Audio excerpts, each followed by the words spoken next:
하나님이 모든 사람을 순종하지 아니하는 가운데 가두어 두심은 모든 사람에게 긍휼을 베풀려 하심이로다. 아멘. 네, 우리 앞뒤 좌우로 한번 인사할까요? 잘 오셨습니다. 주님 안에서 사랑합니다. 네, 축복합니다. 네, 이 14, 15가 또 잘만 사용하면 오늘부터 연휴가 시작되는 날이라 휴가 피크 기간이 끝나는 것 같은데 다시 시작되는 것 같은 그런 느낌도 있고요. 확실히 또 빈자리도 많이 있는 것 같고 그런 것 같습니다. 참 더운 여름날 많이 지칠 수 있는데 여러분 좀 건강 정말 조심하시고, 무엇보다도 여름 기간 지나고 나면 사람들이 대부분 보면 영적으로 많이 다운돼서 오시는 경우가 굉장히 많은 것 같아요. 영적 관리도 잘 하셔서 더운 여름 잘 나시기를 주의 이름으로 축복합니다. 사람들은 이렇게 나누는 걸 굉장히 좋아하는 것 같아요. 나누고 분별하는 것을 좋아하는 것 같습니다. 이런 얘기가 있어요. 어떤 목동에게 그가 이런 질문을 합니다. 양들은 하루 얼마나 걷소? 그랬더니 대답하는 목동이 이렇게 반문을 해요. 검은 양이요, 흰 양이요. 좀 질문한 사람이 당혹스럽죠. 그래서 다시 네, 검은 양이요 라고 대답을 합니다. 그랬더니 십리를 걷는다고 합니다. 그럼 흰 양은요? 역시 십리를 걷습니다.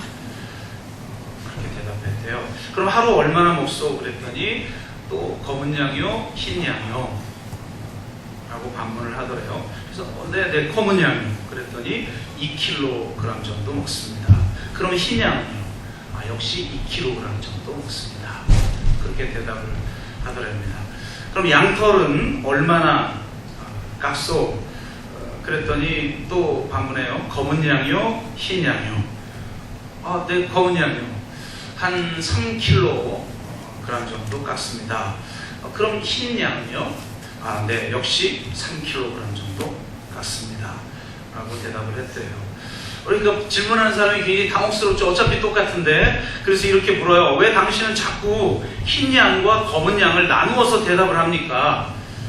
그랬더니 이렇게 대답합니다. 그거야 당연하죠. 검은 양은 제 거거든요. 그럼 흰 양은요? 역시 제 겁니다. 이렇게 대답을 했다고 그래요.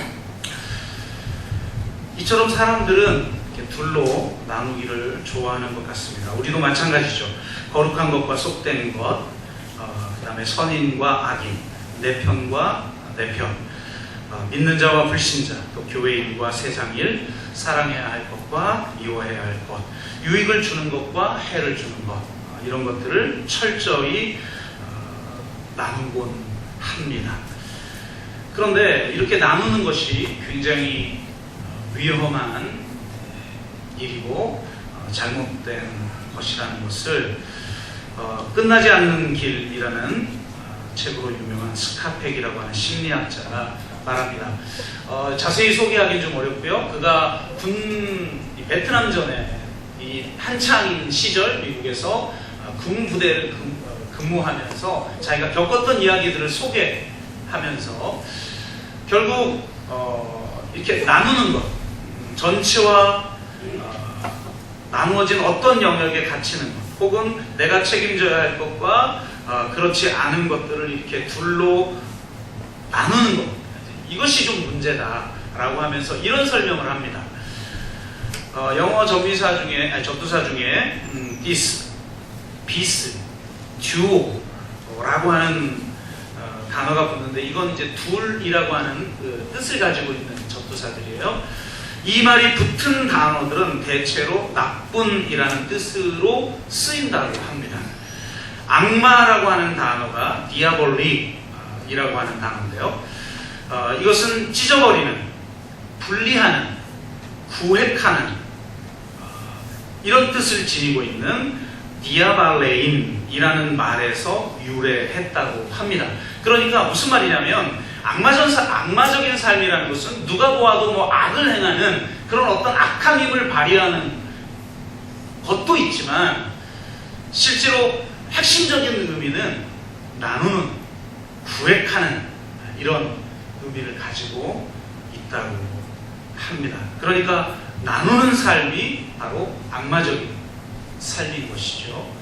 뭐 그냥 나쁜 짓을 하는 것을 악마적인 삶이다. 그러면 참 우리가 악한 짓만 안 하면 되는데, 이렇게 좀 더 디테일하게 들어가고 보면 우리도 모르게 우리는 끊임없이 나누는 그런 삶을 살아가고 있지 않는가 하는 반문을 해보게 됩니다. 반면 성경적인 삶이란 나누이지 않은 전체적인 삶이며 통합적인 삶을 의미한다고 합니다. 주님은 하늘에 계신 아버지가 온전한 것처럼 너희도 온전하라 라고 말하고 있어요. 온전히 완전은 아니겠죠. 우리가 신처럼 완전해질 수는 없는 노릇 아니겠습니까? 그러나 신처럼 온전해질 수는 있다는 거예요. 불가능한 일을 우리에게 요구하지는 않으시겠죠. 그러므로 하나님이 온전하듯 너희도 온전하라 라고 말할 때 그 온전은 무슨 뜻일까? 온전을 뜻하는 인테그러티라고 하는 말은 통합을 뜻하는 인테그레이트라는 말과 같은 뜻을 가지고 있다고 합니다. 그러니까 온전이란 통합을 통해서 이루어지는 것이라는 말이죠. 전체적인 삶, 통합적인 삶이 온전한 삶이라고 할 수 있습니다. 나와 남이 다르지 않고 죄인과 의인이 다르지 않고 성과 속이 다를 바 없는 통합적 삶을 살아가라는 말입니다. 누구나 내가 사랑해야 할 사람이고 무엇이나 내가 충실해야 할 일들인 그런 삶을 살아가는 것을 말한다고 합니다. 그렇다면 나누는 삶이 아니라 통합적인 삶을 살기 위해서 우리는 무엇을 경험해야 하고 어떻게 살아야 하는지에 대해서 오늘 이 더운 여름날 이제 막바지에 이르고 된 것 같은데요. 같이 나눔을 통해서 우리 또한 나누는 삶을 살아가는 것이 아니라 통합적인 삶을 살아가기를 주의 이름으로 축복합니다. 지난주에 율법에 대한 말씀을 드렸습니다. 예수 그리스도께서 율법을 온전케 함으로 율법을 부욕케 하시는 전략을 사용하셨다라고 말씀을 드렸는데요. 율법의 또 다른 면을 한번 좀 살피기를 원하는데요. 율법이란 우리가 도덕적으로 어떻게 살아가야 하는지에 대한 원론적이고 세부적인 사항들이라고 할 수가 있습니다. 그러니까 이 구체적인 사항을 우리가 지킬 때 우리는 도덕적이 되는 것이고 하나님 앞에 합당한 삶을 사는 것이다 라는 거죠. 그래서 이 율법을 따르는 자에게 중요한 것은 그 율법의 세부적인 조항들이라는 거예요. 그것을 지켰느냐 지키지 않았느냐 그 자체가 굉장히 중요하다는 거예요. 그래서 결국 율법이 나온 취지와 정신은 사라져버리고 그것을 지켰는지 지키지 아니하였는지에 해당하는 행위만을 묻게 되고 여기에서 위선이라는 것이 나오게 된다는 겁니다. 여러분, 성경에 있는 율법이라고 하는 조항들은 실제로 특정한 상황에서 율법의 어떤 본질을 실천하는 과정, 실현하는 과정에서 나오는 항목들이에요. 상황이 변하고 사람이 변하면, 시대가 변하면 실제로는 이것은 어떻게 보면 율법의 본질을 실천하는 것이 아니라 도리어 그것을 가로막는 역할도 할 수가 있는 거예요. 그래서 끊임없이 세부적인 조항들은 갱신이 됩니다. 일단 구약이 신약으로 갱신되는 모습을 우리는 보게 되는 거죠. 지금 구약 지키는 사람 별로 없잖아요. 우리 오징어도 못 먹잖아요. 구약 지키려고 하면. 그러니까 이게 말이 안 되는 거죠. 그래서 끊임없이 이렇게 갱신되어지는 것인데 율법주의자들은 그 세부적인 항목 자체를 내가 지키는가 지키지 않는가 이게 더 중요해진다는 거예요. 여러분, 예수님과 대화한 부자 청년을 보세요.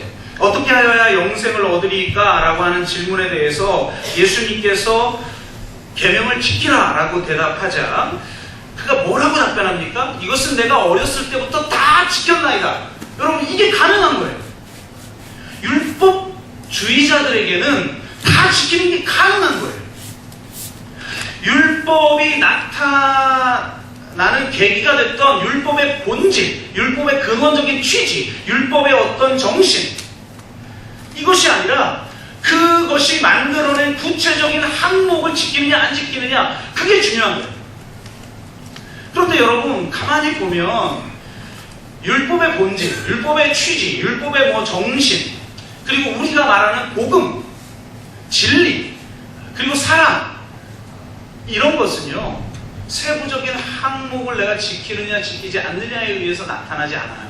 대부분은 항목과 항목이 부딪힐 때, 딜레마적 상황에 빠지게 될 때, 혹은 우리 항목에 해당하지 않는, 그러니까 율법이라고 하는 것은 우리를 지켜주는 어떤 울타리 역할을 하는데, 그 울타리 바깥에서 벌어지는 어떤 것이 이 울타리의 경계를 무너뜨리고 우리에게 침범할 때, 그 문제를 어떻게 대하느냐에 의해서 그가 진짜 복음을 경험했느냐 아니면 율법주의자냐. 여러분 그냥 성경의 지식을 알고 내가 예수 그리스도에 대해서 고백한다고 해서 다 복음주의자가 아니에요.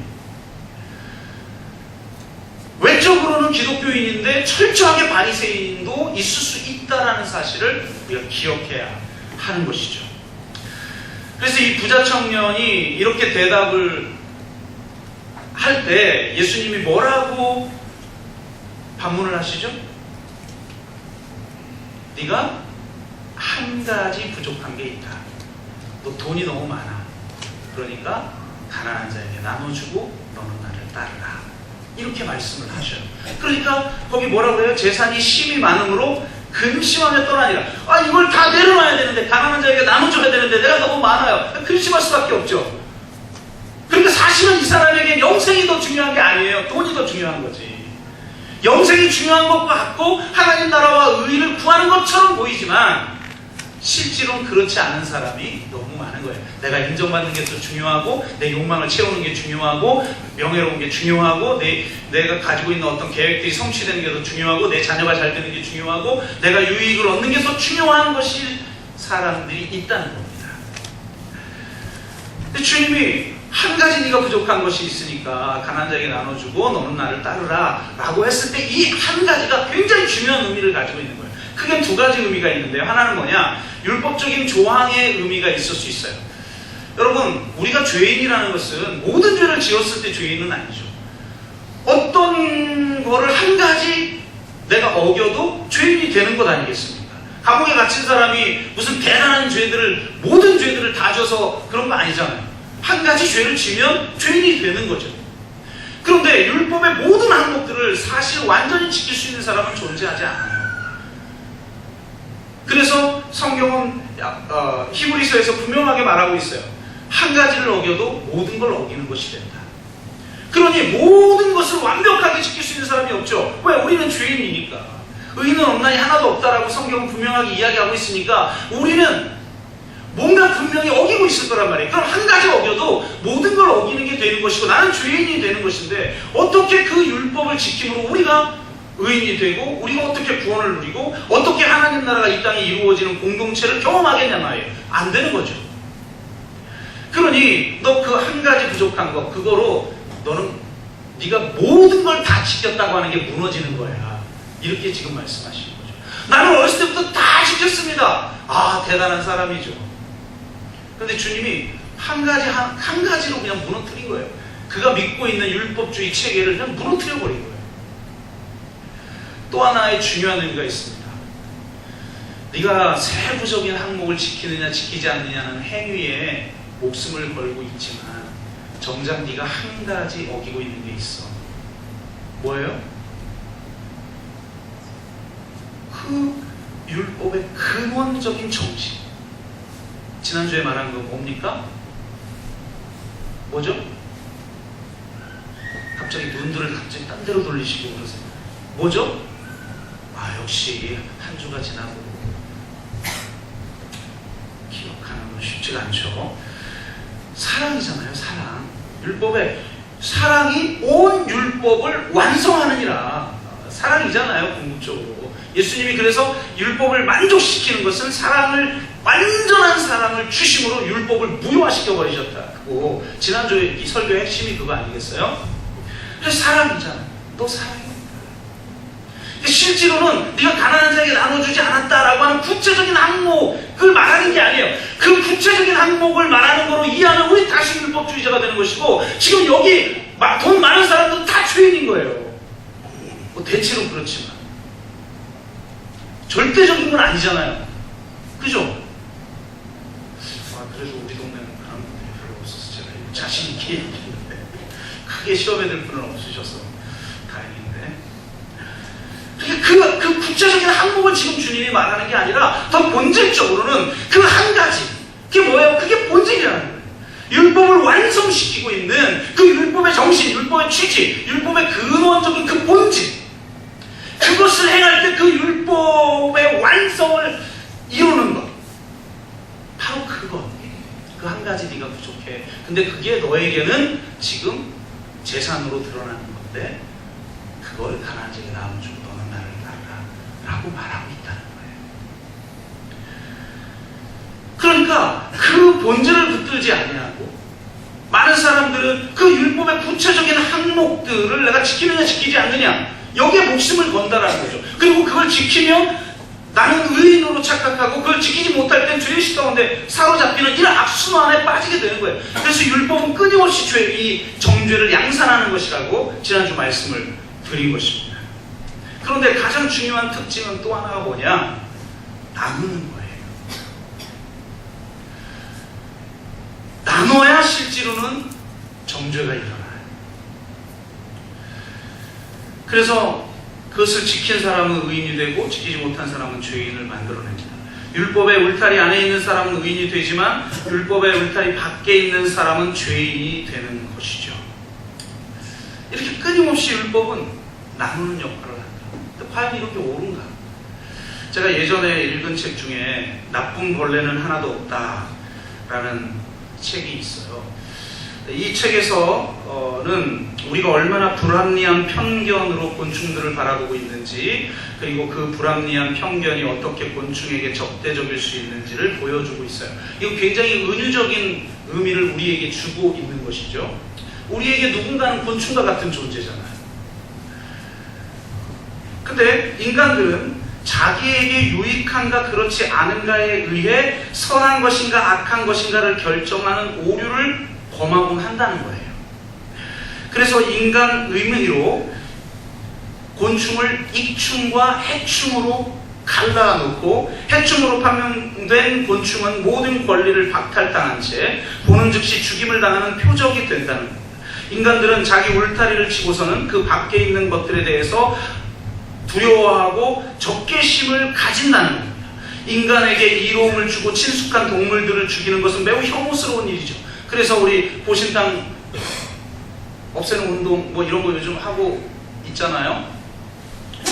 반면 혐오스러운 존재들을 죽이는 것은 매우 자연스러운 일이 됩니다.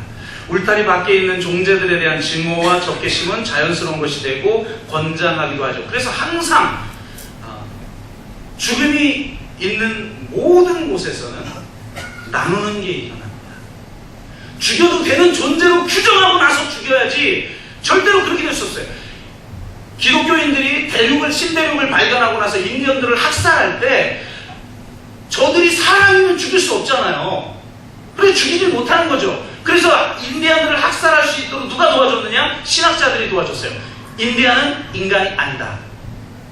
인간이 아니니까 죽일 수 있는 거죠. 그래서 신앙적으로 죽이는 게 합리화되고 인디언들은 학살을 당한 거예요. 그러니까 이게 가장 먼저 일어나는 일들이라는 거죠. 울타리 밖에 있는 하지만 이 책에서는 이러한 편협한 시각을 버리고 곤충과도 하나의 생명 공동체를 이루어야 한다라고 엽서를 해요. 예를 들면 이런 거예요. 많은 내용이 있는데 제가 좀 기억에 남는 건 이런 건데요. 여러분 동물 중에 좋아하는 게 있고 좀 싫은 게 있잖아요. 싫은 동물이 뭡니까? 일부 예배 때도 나왔던 건데요. 비양. 또 쥐도 나왔어요. 그리고 또 비둘기요? 비둘기는 왜요? 평화의 상징인데, 아 그게 뭐 뭘 옮겨요? 비둘기 똥. 똥이 들어와요. 이게. 진짜 그럴 수 있죠. 그죠? 뭐 자연스러웠습니다. 근데 실제로 그러면 가장 싫어하는 동물이 뭐냐라고 했을 때, 놀랍게도, 1부 때는 딱 나왔는데, 2부 때는 싫어하는 사람이 별로 없나 봐요. 모기도 나왔어요. 진짜 여름만 되면 저도 아주 미치겠어요. 제가 잘 무는 체질이거든요. 옆에 사람은 안 물어도 저만 아주 골라서 물어요. 딴 데 또 가고 막 이런 거 있잖아요. 물고 또 물고 막 이런 거. 근데 모기를 제치고 1위를 먹은 게 바로 바퀴벌레예요. 놀랍게도. 근데 그거를 딱 읽는데 저도 나름대로 이해가 되더라고요. 그러면서 옛날 생각이 떠오르는 거예요. 어느 날 옛날에 집에서 이렇게 앉아서 TV를 보고 있는데 천장에서 뭔가 툭 떨어지더니 제 입술에 떨어지더니 이렇게 기어가는 거예요. 그래서 깜짝 놀라서 탁 쳤는데 보니까 바퀴벌레인 거예요. 아우, 나 진짜 그때 생각하면, 그러다 보니까 이게 막 수긍이 되는 거죠. 글을 읽는데 맞아, 이 바퀴벌레 다 없애버려야 돼. 막 이런 생각이 들 정도로 가장 싫어하는 동물 1위에 바퀴벌레가 올랐어요. 근데 놀라운 것은, 그래서 이 바퀴벌레를 1위니까 이걸 없애야 될 거 아니에요. 어떻게든. 그래서 이 약 4천여 종이 있는데 실제로 인간과 더불어 사는 선어종이 있잖아요. 그 선어종을 박멸시키기 위해 쓰는 살충제가 미국이 사용하는 살충제 총소비량의 25%를 해요. 놀랍죠. 야, 진짜 싫어하나 봐요, 얘네들은 바퀴벌레를. 그리고 그렇게 뿌려진 살충제로 인해 더 내구성이 강력한 바퀴벌레가 출현한다는 겁니다. 그래서 해결이 안 되는 거예요. 바퀴벌레는 못 없애요. 여러분은 멸망해도 바퀴벌레는 멸망하지 않아요. 모든 생명체가 다 죽은 곳에서 오직 바퀴벌레만 살았다는 다큐멘터리도 제가 본 적이 있거든요. 이게 무엇을 의미하느냐면, 상대를 적으로 규정한 후 만들어낸 어떤 해결책도 바른 해결책이 될 수 없다. 이 교훈을 우리에게 주는 거예요, 이 책이. 그러면서 실제로 바퀴벌레는 우리가 생각하는 해충이 아니라고 주장합니다. 우리를 해칠 만한 균을 보유하는 경우는 매우 드물다고 합니다. 그리고 바퀴벌레는 의외로 깨끗한 습성을 지닌 곤충이라고 합니다. 바퀴벌레도 고양이처럼 제 몸 구석구석을 깨끗하게 핥는다고 합니다. 바퀴벌레는 지능이 굉장히 뛰어나고 공동체 생활을 하고 우정을 서로 나눈다고 합니다. 여러분보다 나아요. 제가 놀랬던 건 어느 나라는 제일 많이 키우는 애완동물 1위가 바퀴벌레인 나라도 있더라고요. 그래서 야, 진짜 세상은 참, 세상에 이런 거죠. 저는 그러면서 내가 생각했던 바퀴벌레는 정말 나의 편견이었구나 라고 하는 생각을 하게 되고 제 편견이 깨어지는 계기가 됐어요. 그러니까 결국은 이렇게 깨끗하고 우리보다 어떻게 보면 나은 게 있는 것처럼 보이는 이 곤충에 대해서 우리는 제일 싫어하는 곤충 1위로 만들어 놓고 어떻게든 박멸하려고 한다는 거죠. 그래서 끊임없이 선인과 악인이고 의인이고 악인이고 내 편이고 너의 편이고 아군이고 적군인 그런 것으로 나누는 이게 바로 율법의 기능이라는 거예요.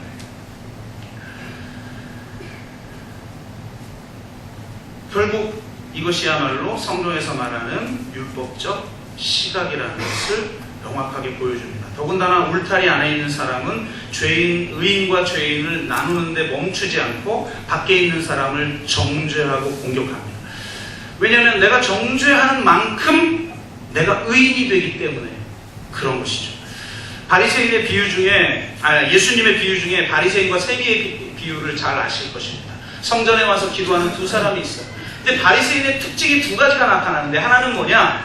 자기 의를 드러내는 거예요. 제가요 예배에 빠지지 않고 드렸고요, 제가 성경 많이 읽었고요, 우리 식으로 좀 해봅시다. 제가 11조 빠지지 않고 떼먹지 않고 드리고요, 아마 저는 그렇게 기도했을 것 같아요. 심지어는 성경에 다 나타나지 않지만 제가 구제도 열심히 했어요. 자기 의에 사로잡혀 있는 자의 기도인 것이죠. 율법은 나누는 기능을 합니다. 그 나누는 기능을 통해서 우리 안에 자라는 게 뭐냐면 자기 의예요. 왜? 항상 상대가 적이고 나는 선한 사람이니까요. 그렇게 그 구도를 만드는 게 율법의 기능이니까 그렇게 될 수밖에 없겠죠. 근데 놀라운 것은 거기에 멈추지 않는다는 거예요. 자기 의는 자기 의에 머물지 않아요. 결코 멈추지 않아요. 반드시 나누어진 상대를 공격합니다. 그래서 이렇게 말하죠. 기도할 때, 하나님 앞에서 기도할 때도 하나님 저 세리와 같지 않게 하신 것을 감사드립니다. 나는 저 세리와 같지 아니합니다. 저 세리처럼 하나님의 율법을 어기고 하나님의 율법을 저버리는 그런 죄인과 같지 않습니다. 그렇게 상대를 정죄하는 것이죠. 놀랍게도 율법 안에서는 선을 행하는 사람일수록 적대적인 사람이 되고 의를 행하는 사람일수록 공격적인 사람이 되고 법을 잘 지키는 사람일수록 완고한 사람이 돼요. 교회에서 누구 말 많은 사람 있죠. 남 얘기 많이 하는 사람. 첫 번째 특징은 자기 의예요. 자기 잘하고 있거든요. 이것이 끊임없는 정죄를 만들어 그런 공동체로 그런 율법적 사고로는 결코 하나님 나라와 의가 이루어지는 공동체를 절대 세울 수 없어요. 그 세상적 방법이거든요. 율법은 이 세상의 방법이에요. 사실 율법적인 사람이라고 해서 율법을 다 지키는 게 아니죠. 그렇기에 율법적인 사람들 안에는 위선이 있고 내면에 갈등이 있어요. 그래서 반드시 이 갈등을 해소해야 되는데 이 갈등을 해소하는 방법은 다른 방법이 없어요. 복음밖에는, 은혜밖에는, 사랑밖에는, 진리밖에는 없는데 그렇게 해결할 수 없죠. 왜? 내 안에 진리가 없는데, 내 안에 사랑이 없는데 결국은 이 위선과 이 갈등을 어떻게 해결하는가? 희생양을 만들면서 해결을 합니다. 그래서 모든 사회에는 희생양이 있는 거예요. 죽여도 되는, 심지어는 죽일 가치 줄 수 없는 어떤 존재를 끊임없이 양산해내는 거예요. 그래서 바리새인에게는 세리가 필요한 거죠. 세리와 창녀가 필요한 거예요. 세리와 창녀가 없이는 바리새인이 존재하지 않아요. 그들에게 책임을 전가하고 자신 안의 갈등을 해소시켜줄 어떤 죄인들이 필요한 거죠. 그런 율법의 마인드로는 새로운 공동체를 만들어갈 수가 없습니다. 성경을 보면 예수님은 바리새인과 세리를 갈라놓는 그 율법을 빼버리시기 위해 이 땅에 오셨다고 말합니다. 나와 너를 갈라놓는 그 막힌 당, 그 율법에 막힌 당, 그 율법의 울타리, 그것을 헐어버리고 둘을 하나 되게 하셔서 한 세 사람을 창조하기 위해서 이 땅에 오셨다고 성경은 말하고 있습니다. 예수님은 의인이 아니라 죄인을 구하러 왔다고 말합니다. 어떤 방법으로요? 그 죄인을 양산해내는, 그리고 그 죄책에 사로잡히게 만드는 그 율법을 무효화시킴으로써 죄인을 구하는 것입니다. 죄인을 구하기 위해 자기 자신이 죄인의 자리까지 내려가셔서 자신을 희생 제물로 들이심을 통해서 죄인들을 구원하셔요. 이 세상은 자기가 희생제가 제물이 되려고 하지 않아요. 이 세상 모든 사람들은 타인을 희생 제물로 만들려고 해요. 나는 의이고 그는 죄인이에요. 그는 죽어도 좋은 자예요. 정죄받아 마땅한 자예요. 구원받지 못해도 괜찮은 자예요. 그렇게 희생제물을 끊임없이 우리는 만들어내지만 정작 자기 자신은 희생제물이 되려고 하지 않아요. 그런데 예수 그리스도께서는 죄가 없으신 하나님의 아들이신 예수 그리스도께서 죄인의 자리까지 내려가셔서 우리의 모든 죄를, 그 모든 죄책을 다 인수하시고 자기 것으로 인수하시고 도리어 자기를 완전하게 내어주는 바로 그 사랑으로 우리를 구원하셨다. 무엇이 그분을 그렇게 하게 하셨어요? 바로 그분의 그 율법의 완성인 사랑이 그분의 본질이기 때문에 하나님은 사랑이시니라. 사랑을 알지 못하면 하나님을 알지 못해요. 심지어는 네가 하나님을 사랑한다고 하면서 보이는 사람을 사랑하지 않는 그것도 하나님 사랑하는 거 아니라고 요한일서는 분명하게 말해요. 끊임없이 적을 만들고 끊임없이 죄를 만들고 정죄하고 공격하고 자기 의의를 드러내는 그 마인드로는 결국 하나님의 자녀가 될 수가 없다는 거예요. 왜? 그걸 만족시킬 수 있는 사람은 아무도 없으니까.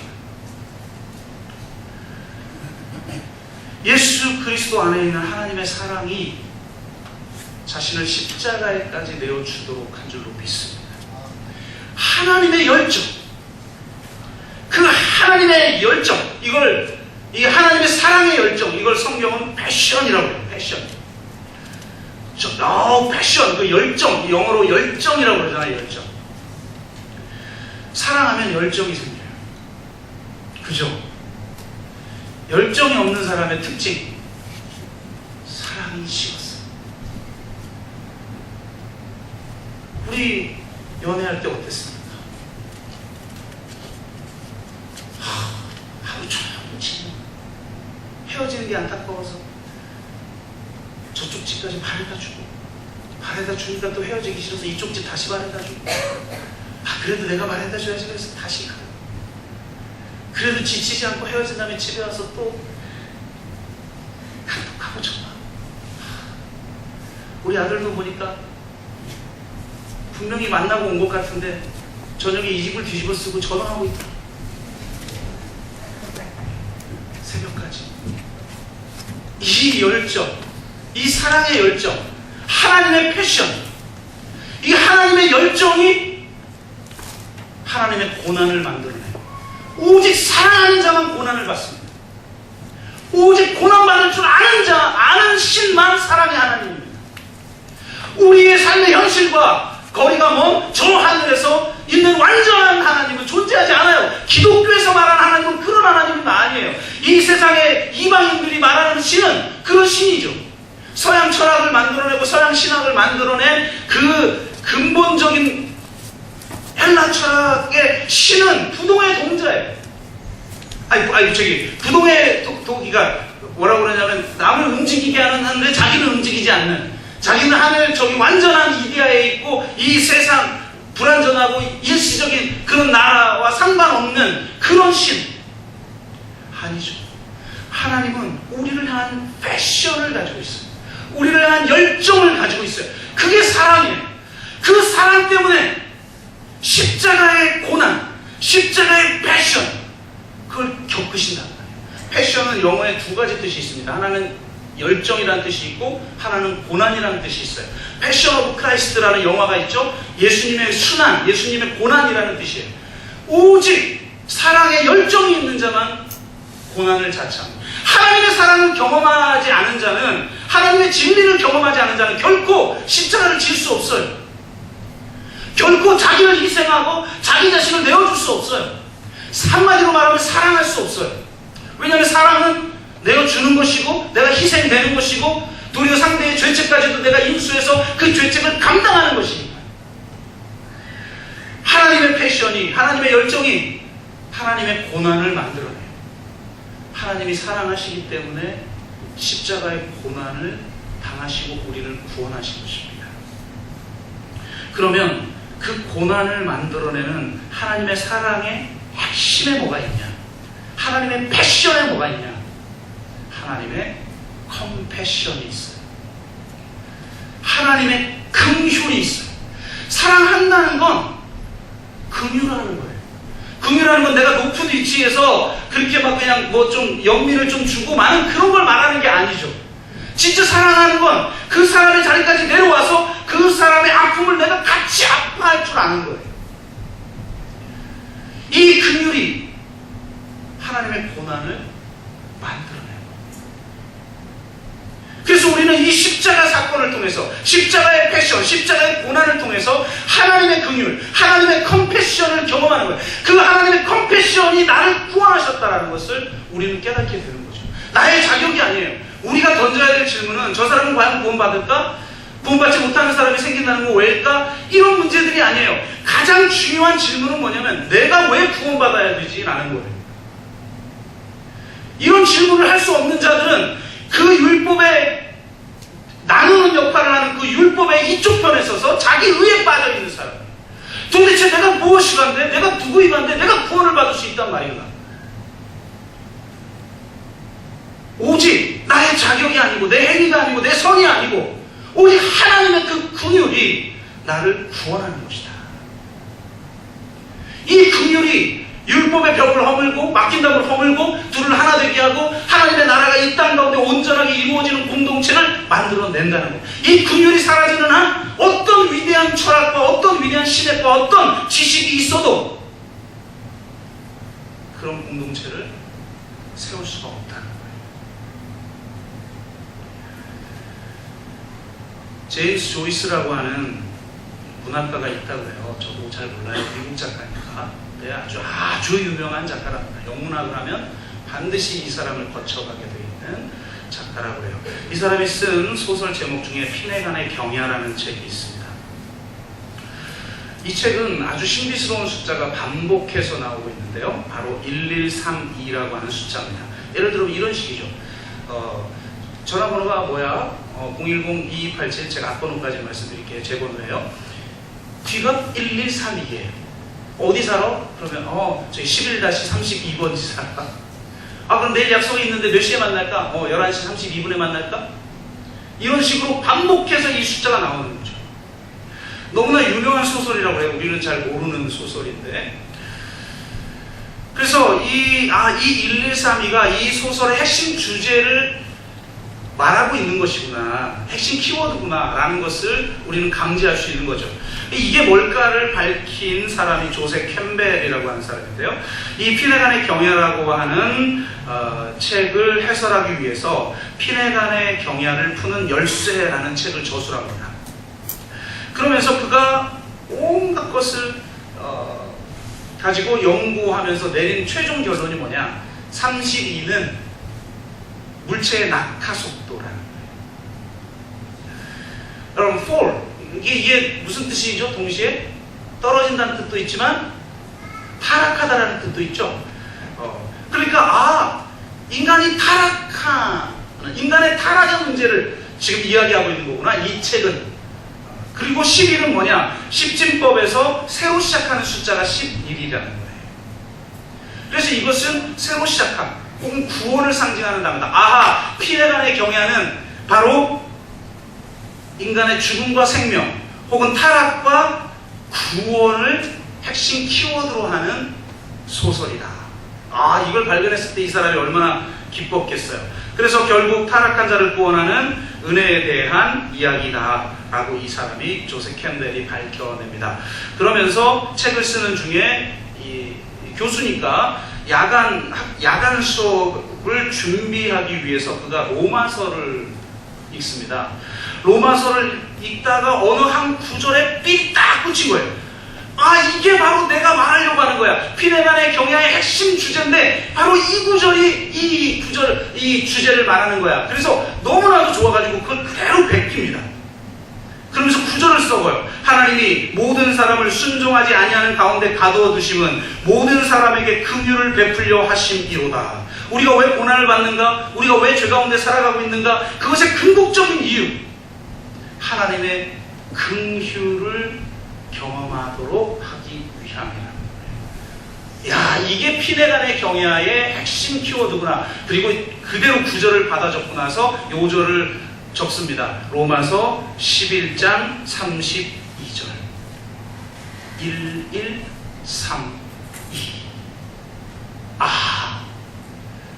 암호처럼 나오는 1132가 로마서 11장 32절을 의미하는 거였어요. 하나님의 긍휼을 경험하는 자만이 나의 고난의 이유, 내가 죄 가운데 살아가는 이유, 그 이유를 깨닫게 된다는 거예요. 그리고 그것을 경험할 때, 하나님의 긍휼을 경험할 때 우리는 자유케 되어지는 것이고 율법의 족쇄에서 자유케 되어지는 것이고 진정한 사랑을 경험하며 하나님의 구원을 경험하게 되는 것이고 이 세상을 새롭게 할 근원적인 구원의 능력을 경험하게 되는 거예요. 비사랑의 패션으로 인하여서 우리는 컴패션하게 돼요. 긍휼히 여기게 돼요. 그 긍휼 때문에 고난까지 자처하게 되는 거예요. 이 하나님의 긍휼을 경험한 자만이 십자가를 짊어지고 주님을 따르는 삶을 살아갈 수 있습니다. 성경은 이 하나님의 긍휼을 통해서 우리가 자유케 되고 구원받은 백성이 되고 새로운 공동체를 세울 수 있다고 말합니다. 말씀을 맺습니다. 우리는 율법에 사로잡혀 있습니까? 아니면 사랑에 사로잡혀 있습니까? 우리를 향한 끝없는 하나님의 이 사랑의 열정, 그것이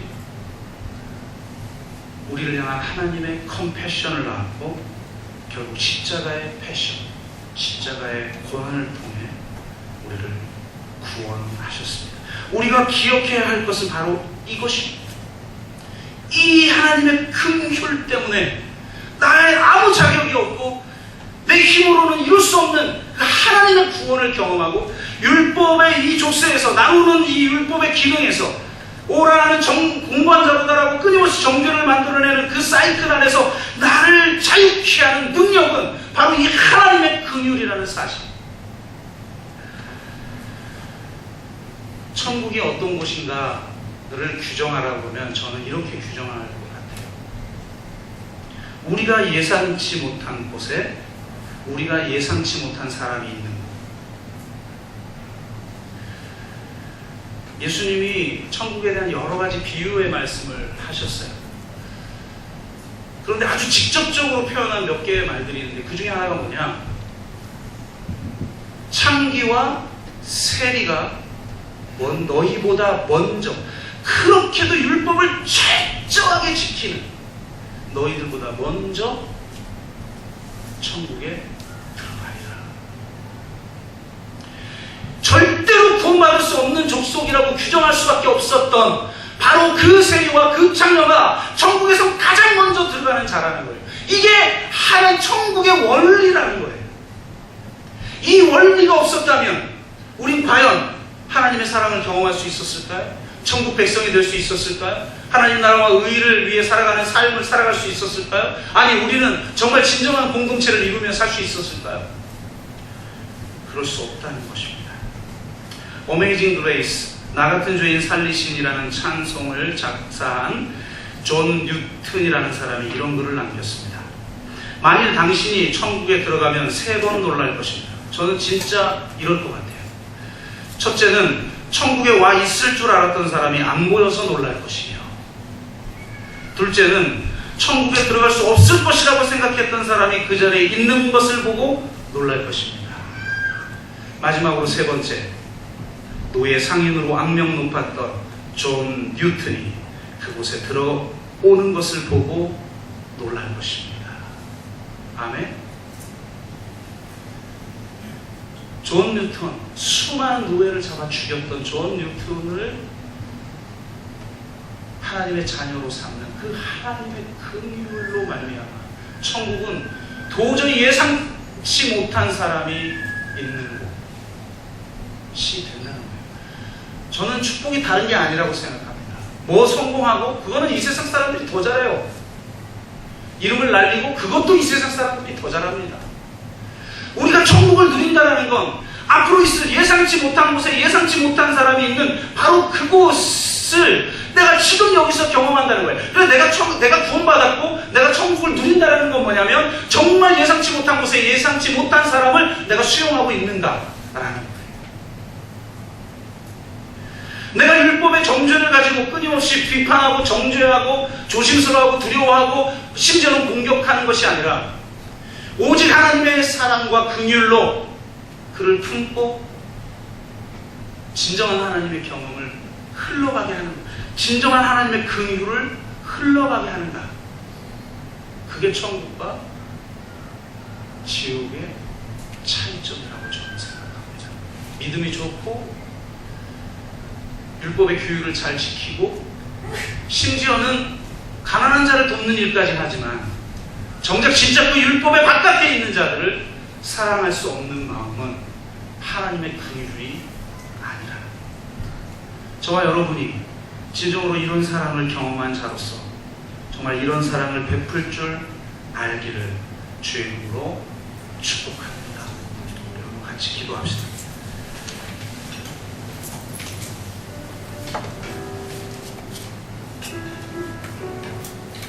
하나님은 왜 나를 구원하시는가? 이 질문이 가장 중요한 질문입니다. 내가 율법의 규율을 잘 지키기 때문에, 착한 사람이기 때문에, 선을 많이 쌓았기 때문에, 능력이 있는 사람이기 때문에, 세상에서 성공했기 때문에 그 어떤 것도 다 믿을 수 없습니다.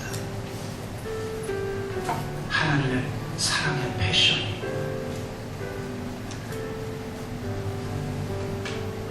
하나님의 컴패션을 낳아 자신을 내어주는 하나님의 고난, 하나님의 패션을 낳았기에 우리가 구원을 받는 것입니다. 이것만 있어서도 안 되지만 이것 없이는 하나님의 나라와 의를 구할 수가 없습니다. 하나님, 이 사랑에 항상 머물기를 원합니다. 끊임없이 나누는 내 안에 작동하고 있는 율법을 넘어 온 율법을 완성시키는 사랑으로 사랑하며 살기를 원합니다. 나의 죄까지 인수하여 십자가에서 죽으신 예수 그리스도를 본받아 살아가는 삶이 되기를 원합니다.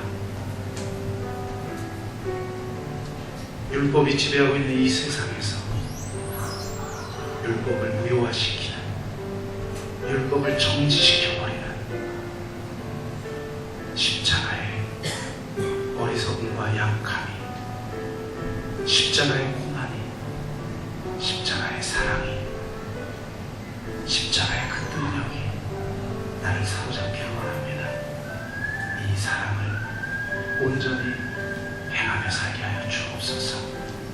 이 사랑이 흘러가는 교회, 가정, 일터, 이 사회 되게 하여 주옵소서. 이렇게 하고 우리가 같이 기도하도록 하겠습니다. 같이 기도합니다. 사랑의 아버지 하나님 감사합니다. 내가 왜